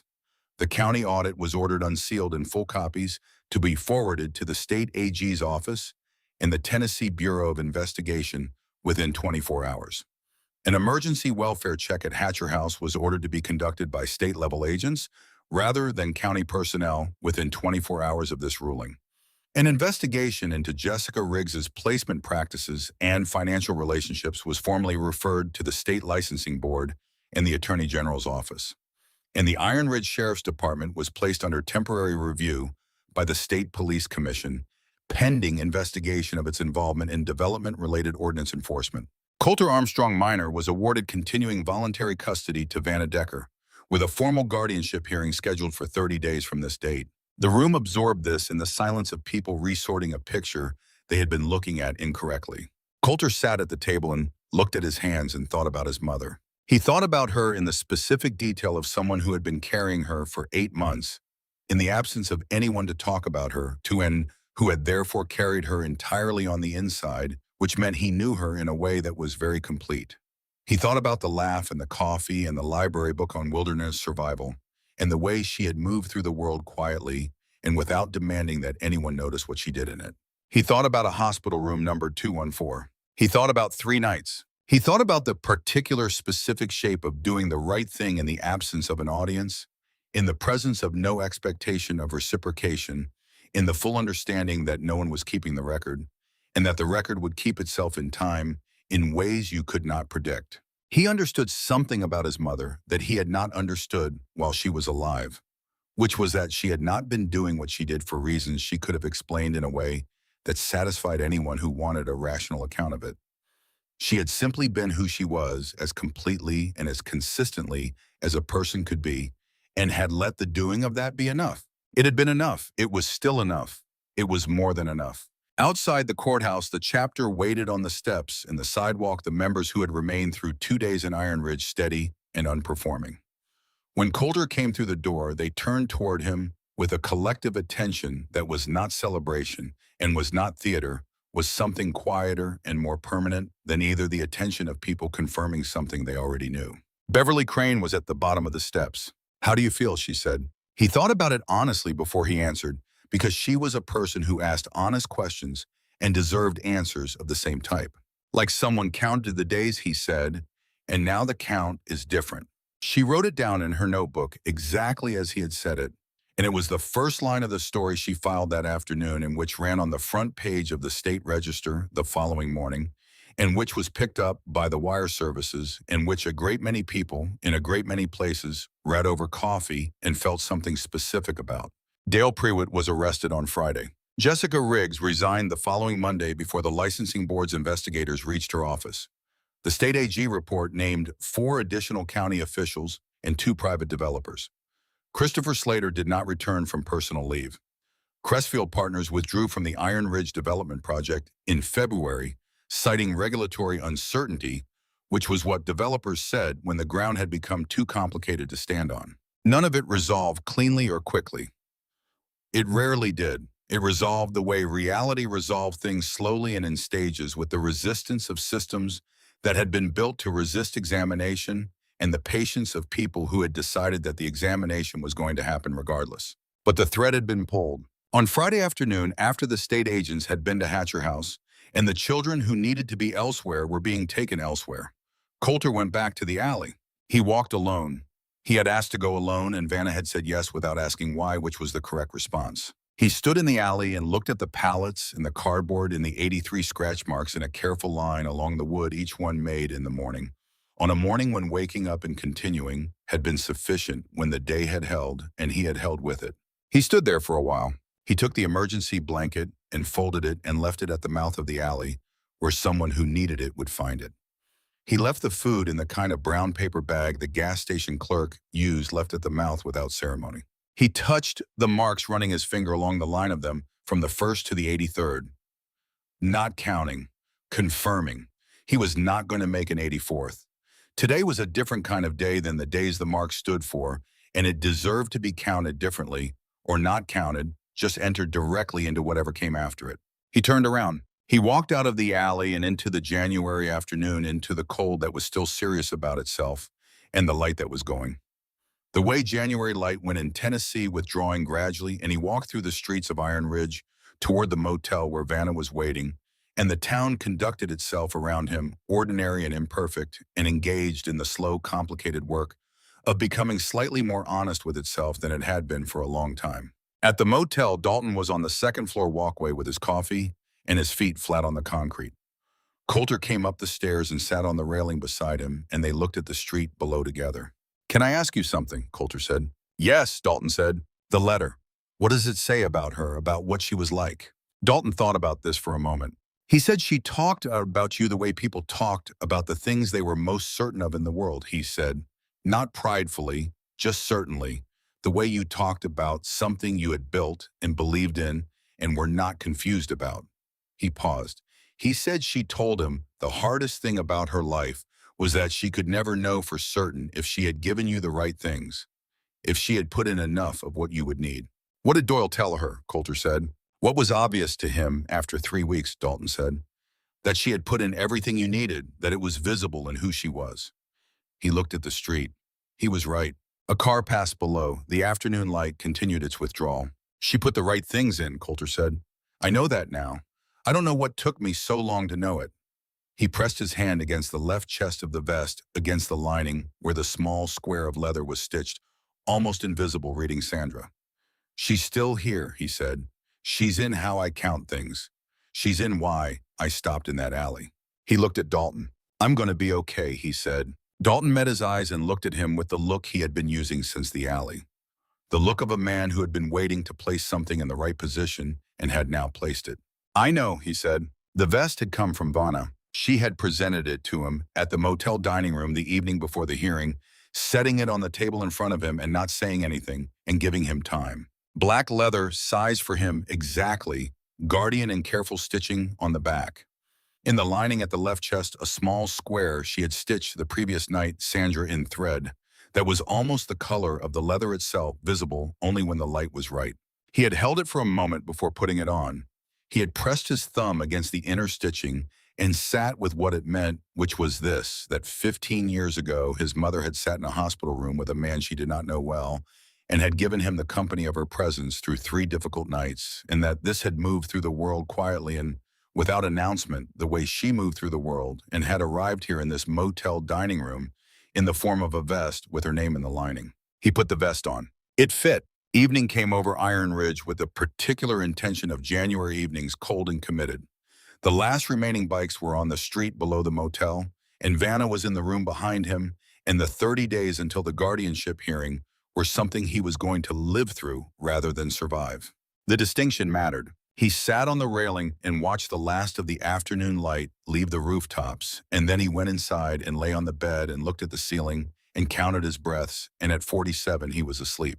And the night moved over Iron Ridge the way winter nights moved over small towns in Tennessee, covering everything equally and without judgment, and the marks on the pallet in the alley were there, and the vest was on the chair, and the debt of a lifetime of choices made without witnesses was real and permanent, and still moving through the world as it had always moved through people, through time, through the accumulated weight of people choosing not to walk past. Sandra Armstrong had known her boy had what he needed. She had always known it. He had always been right about her, too. The town of Iron Ridge spent the 2 days between Riggs leaving and the Thursday hearing doing something it had not done in a long time, which was talking to itself about things that mattered. This was not a comfortable process, and it did not have the quality of resolution that Things and Stories had. It had the quality of actual conversation, which was that it was uneven and contradictory, and sometimes 2 people in the same conversation reached different conclusions, and neither of them were entirely wrong. It had the quality of a community that had been quiet about things it should have been louder about, and which was now imperfectly and at varying speeds trying to figure out how to be louder. The diner on 2nd Street, which was named Paulie's after the man who had opened it in 1978, and which was currently run by his daughter and her husband, became in those 2 days a kind of informal meeting place for the conversations that were happening. Not by design, by the way that things happen in small towns, which was that the comfortable central space became the place where people went when they had something to sit with and needed to sit with it near other people. The cook at Paulie's, whose name was Raymond, and who had been putting bread on top of the dumpster for 6 weeks, sat down in the back booth on Tuesday afternoon when his shift ended and did not go home for 2 hours. He sat with his coffee and he thought about the 6 weeks of bread bags and about the fact that he had known there was a kid back there and had not asked any questions and had not told anyone, which he had understood at the time as respect for the kid's privacy, but which he was now understanding might also have been a form of looking away. He had done something, yes. He had put bread where it could be found, but he had not done the other thing, the harder thing, which was to find out who the kid was and what the kid needed and whether the bread was enough. He thought about this for a long time and did not reach a conclusion that was entirely comfortable, which was how things were when you were thinking about them honestly. Mrs. Alderton from the Methodist Church sat in her usual seat in the back of Paulie's on Tuesday evening with her tea and her book and did not open the book. She thought about the donation box outside the church, which she had been maintaining for 4 years, with whatever people brought in coats and blankets and canned goods, and the occasional useful small thing. She thought about the camping blanket that had appeared in the box in November and which had then disappeared from the box in November. She had noticed the disappearance and had thought to herself that someone had needed it, which was the purpose of the box, and had considered the matter satisfactorily concluded. She was reconsidering this now. She thought about what it meant to provide a box outside a church as a substitute for actually paying attention to who in your town was in need of what the box contained. She thought about the difference between the gesture and the engagement, and she thought that the gesture was not worthless, but it was not sufficient, and that the insufficiency was something she had been content to not examine too carefully for 4 years. She went home that evening, and she came back the following morning, and she sat in the same seat, and she thought about what she was going to do differently, and wrote 4 things in the margin of the book. She was not reading, which was 4 more things than she had written in the margin of any book in 20 years. Eddie from the gas station was harder to read because Eddie did not talk much. He came to Polly's on Tuesday morning and sat at the counter and had coffee and did not say anything to anyone, and he came back on Wednesday morning and did the same thing. On Wednesday afternoon, during the quiet part of the afternoon when Polly's between the lunch rush and the dinner setup had only 2 other customers, Eddie turned to the Polly's daughter, who was behind the counter, and said, "I should have asked him what he needed." She looked at him. "The kid," Eddie said. "I put food out, but I never asked him what he needed. I didn't even know his name until the bikers came." She poured him more coffee. "You did something," she said. "Not enough," Eddie said. She thought about this. "Maybe," she said, "but you did something. Some people didn't even do that." This was true, and Eddie knew it was true, and it was also true that it was not sufficient, and Eddie sat with both of these truths simultaneously, which was what was required. Garrett from the hardware store, who had been watching the situation since the bikes came through on Tuesday morning, who had offered the use of the store's back bathroom, and who had stood in the doorway for extended periods over 2 days, watching with the expression of a man doing a specific kind of accounting, came to a decision on Wednesday evening that he did not tell anyone about, but which resulted in a phone call to the county clerk's office on Thursday morning before the hearing, in which he made a formal statement about a specific county inspector's visit to Hatcher House 18 months ago that he had witnessed, in which he had not previously volunteered information about. He had been present during the visit because he had been at the hardware store across the road and had seen the inspector's car in the Hatcher House lot, and had recognized the car and had looked at his watch and had noted the time of arrival and departure. And the departure had been much faster than you would expect for a serious inspection, and he had thought at the time that this was information worth having and had not figured out what to do with it and had eventually stopped thinking about it. He figured out what to do with it on Wednesday evening and made the call Thursday morning, and the call went into the documentation, and the documentation was part of what Judge Allard referenced when she made her ruling about the emergency welfare check. None of these people were heroes. They were people in a small town who had been doing what people in small towns often did, which was keeping their eyes slightly ahead of the things they didn't want to look at. The coming of the chapter and the hearing on Thursday had shifted something in the angle of their looking not all the way and not all at once, but enough. Enough to make the phone call. Enough to make the statement. Enough to be in the gallery on Thursday morning and to understand that what was happening in that courtroom was something that their own choices over the preceding years had made possible or necessary or both. This was not a comfortable understanding. Coulter observed all of this from the particular vantage point of someone who had been in the town for 84 nights without anyone knowing he was there, and who now had the strange experience of being present in it with full visibility.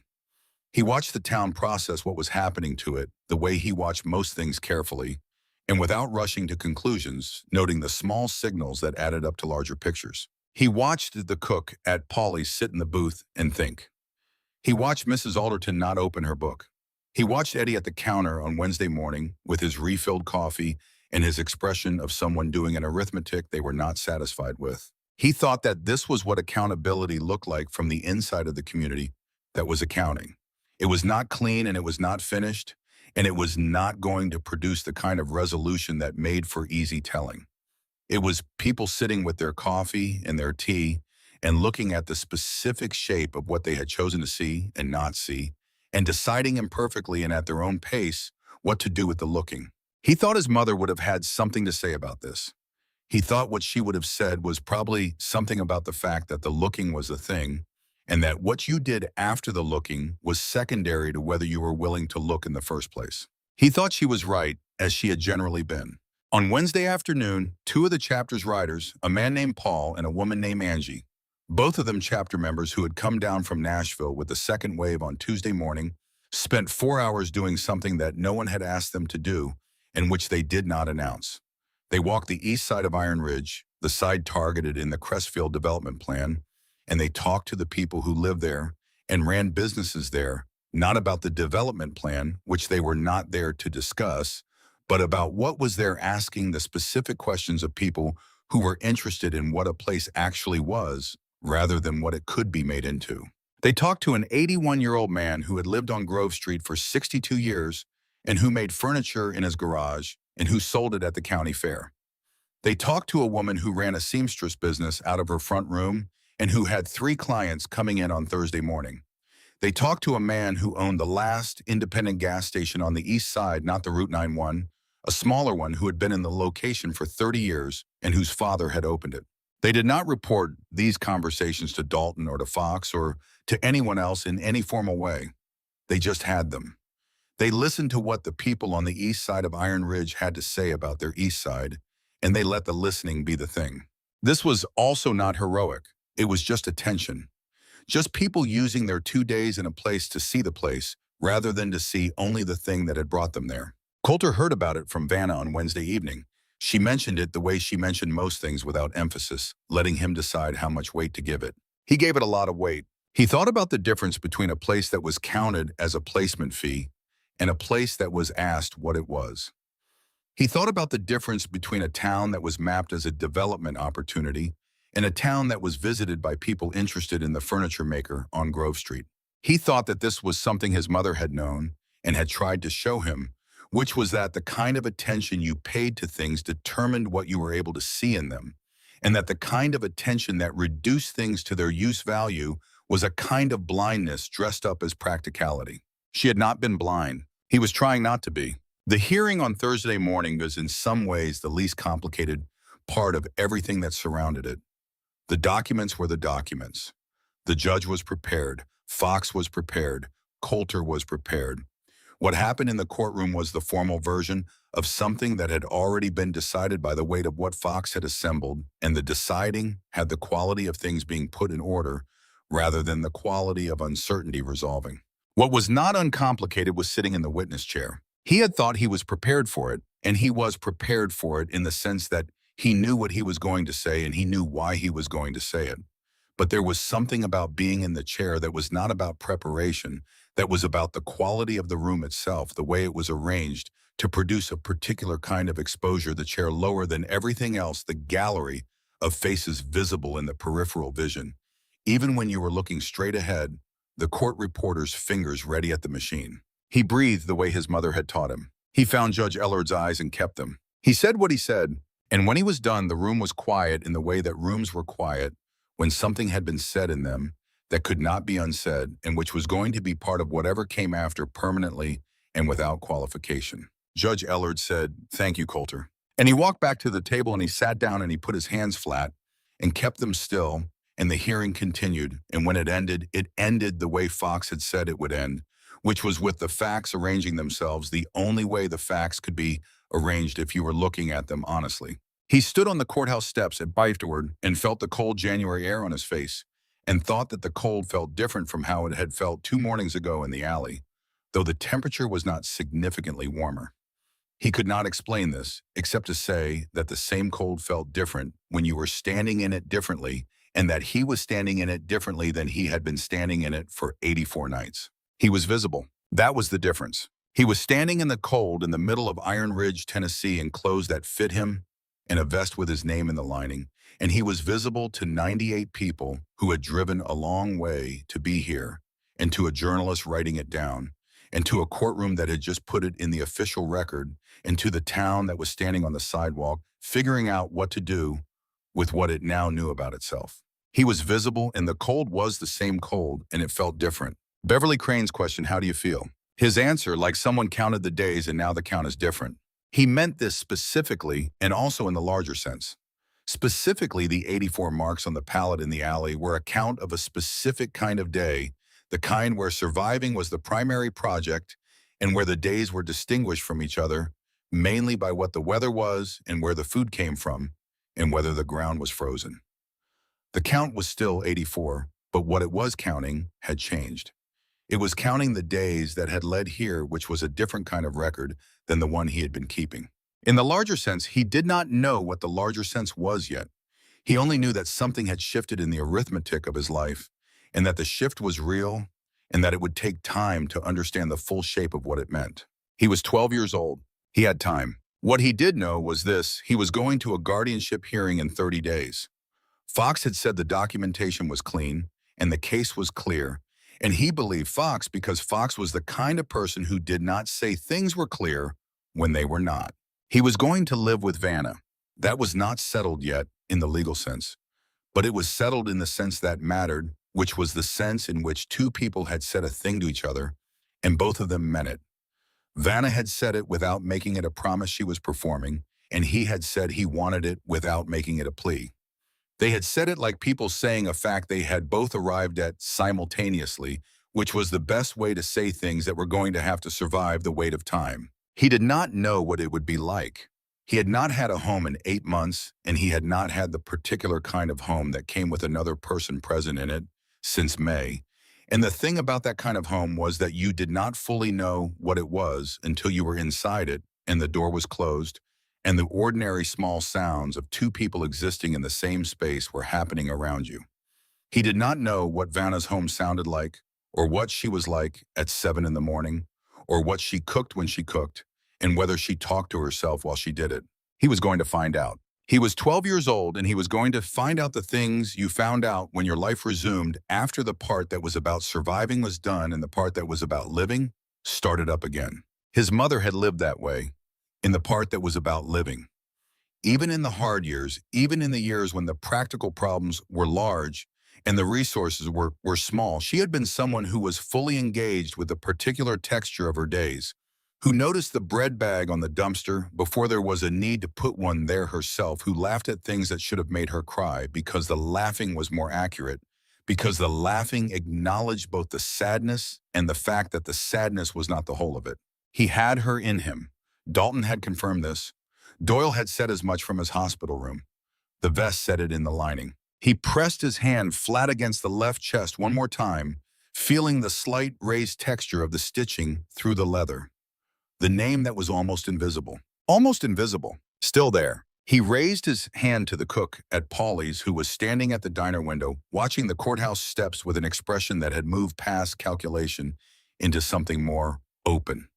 He raised his hand to Eddie, who was in the back of the chapter's gathering, and who saw the gesture and nodded once. He turned and walked down the courthouse steps into the January cold, in the ordinary, extraordinary day, and he did not look back because the things worth looking at were in front of him now, and there were enough of them to last. Sandra Armstrong's boy, going forward, just as she had always known he would.